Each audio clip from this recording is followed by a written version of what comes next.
രണ്ടാം പിണറായി സർക്കാരിന്റെ 4ാം വാർഷിക ദിനമായ ഇന്ന് ആശാ വർക്കേഴ്സിന്റെ 100ാം സമരദിനം കൂടിയാണ്. ഈ സർക്കാരിനെ ഏറ്റവും കൂടുതൽ പ്രതിരോധത്തിലാക്കിയ സമരം 100 എന്ന നാഴികക്കല്ല് പിന്നിടുന്നത് ഇതേ ദിവസം എന്നതൊരു യാദൃശ്ചികത. കേരളത്തിന്റെ സ്ത്രീ സമരശക്തി സർക്കാരിന് ബോധ്യപ്പെട്ട 100 ദിവസങ്ങളാണ് കഴിഞ്ഞുപോയത്.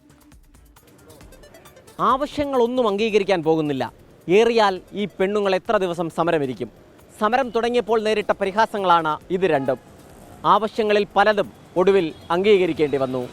മുഴുവൻ ആവശ്യങ്ങളും അംഗീകരിച്ചേ മടങ്ങൂ എന്ന നിശ്ചയദാർഢ്യം ഇന്ന് 100ാം ദിവസത്തിലാണ്. സംസ്ഥാന സർക്കാരിനെ മുൾമുനയിൽ നിർത്തിയ സമരമാണ് Kerala ASHA health workers association നയിച്ച ആശാ സമരം. ഈ വർഷം ഫെബ്രുവരി 10-നാണ് സമരം ആരംഭിച്ചത്. 10 ആവശ്യങ്ങളായിരുന്നു ഉണ്ടായിരുന്നത്. ആശാ വർക്കേഴ്സിൻ്റെ ഓണറേറിയം 7000 രൂപ. സമരം തുടങ്ങുമ്പോൾ 3 മാസമായി ആ തുക കുടിശ്ശികയായിരുന്നു. കുടിശ്ശിക തീർക്കണമെന്നതായിരുന്നു സമരാവശ്യങ്ങളിൽ ഒന്ന്. 7000 രൂപ ലഭിക്കാൻ 10 മാനദണ്ഡങ്ങൾ സർക്കാർ അടിച്ചേൽപ്പിച്ചിരുന്നു. അത് പിൻവലിക്കണമെന്നതായിരുന്നു മറ്റൊരു സമരാവശ്യം. 7000-ൽ നിന്ന് 21,000-ആക്കി ഓണറേറിയം വർദ്ധിപ്പിക്കണമെന്നത് മറ്റൊരാവശ്യം. വിരമിക്കലാനുകൂല്യം നൽകുക, പെൻഷൻ അനുവദിക്കുക, അധിക ജോലിഭാരം ഒഴിവാക്കുക തുടങ്ങി പിന്നെയും ആവശ്യങ്ങളുണ്ടായിരുന്നു.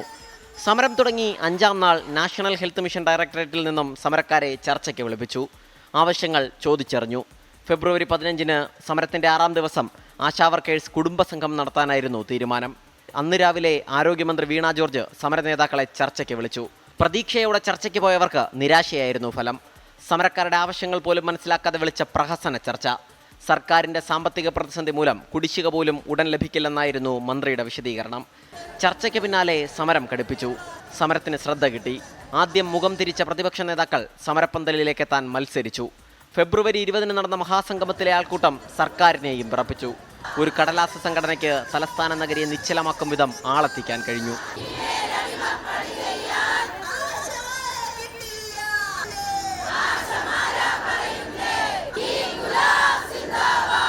പിന്നാലെ 3 മാസം കുടിശ്ശികയിൽ നിന്ന് 2 മാസത്തെ കുടിശ്ശികയുടെ തുക അനുവദിച്ചു. സമരത്തിൻ്റെ ആദ്യ വിജയം. ദിവസങ്ങൾക്ക് ശേഷം 1 മാസത്തെ ഓണറേറിയം കൂടി അനുവദിച്ചതോടെ കുടിശ്ശിക തീർന്നു. അതിനിടയിൽ ഓണറേറിയം മാനദണ്ഡങ്ങളും ഒഴിവാക്കുന്നുവെന്ന് അറിയിപ്പ് വന്നു. പക്ഷേ ഓണറേറിയം വർധനവില്ലാതെ സമരം അവസാനിപ്പിക്കില്ല എന്ന നിലപാടിൽ ആശാ വർക്കേഴ്സ് തുടരുകയാണ്. ഞങ്ങൾ ഏറ്റവും അവസാനം ഗവൺമെൻറ്റുമായി നടത്തിയ ചർച്ചയിൽ ഞങ്ങൾ ആവശ്യപ്പെട്ടത് അടിയന്തിരമായി ഒരു 3000 രൂപ വർദ്ധിപ്പിച്ചുകൊണ്ട് ഒരു ദിവസം 100 രൂപയുടെ വർധനവെങ്കിലും വരുത്തണം എന്നുള്ളതായിരുന്നു. പക്ഷേ അങ്ങനെ ഒരു 100 രൂപ പോലും തരാൻ കഴിയില്ലെന്ന് പ്രഖ്യാപിച്ചുകൊണ്ട്, തരില്ലെന്ന് പ്രഖ്യാപിച്ചുകൊണ്ട് ഏതാണ്ട് 200 കോടി രൂപയിലേറെ ചെലവഴിച്ചുകൊണ്ടാണ് സർക്കാരിൻ്റെ 4ാം വാർഷിക ആഘോഷം നടക്കുന്നത്. എന്താഘോഷിക്കാനാണെന്ന് ഞങ്ങൾക്ക് മനസ്സിലാകുന്നില്ല. ഗവൺമെൻറ്റിന് എന്താണ് ജനങ്ങളോട് പറയാനുള്ളത്? നിയമസഭാ മാർച്ചും വനിതാ സംഗമവും സെക്രട്ടേറിയറ്റ് ഉപരോധവും മുടിമുറിക്കൽ സമരവും ഉൾപ്പെടെ പല സമരരീതികളും കണ്ടു. ഇതിനിടയിൽ മാർച്ച് 20-ന് അനിശ്ചിതകാല നിരാഹാര സമരവും ആരംഭിച്ചു. മെയ് 1 വരെ തുടർന്ന് നിരാഹാര സമരം അവസാനിപ്പിച്ചത് പുതിയ സമരപ്രഖ്യാപനത്തോടെയായിരുന്നു.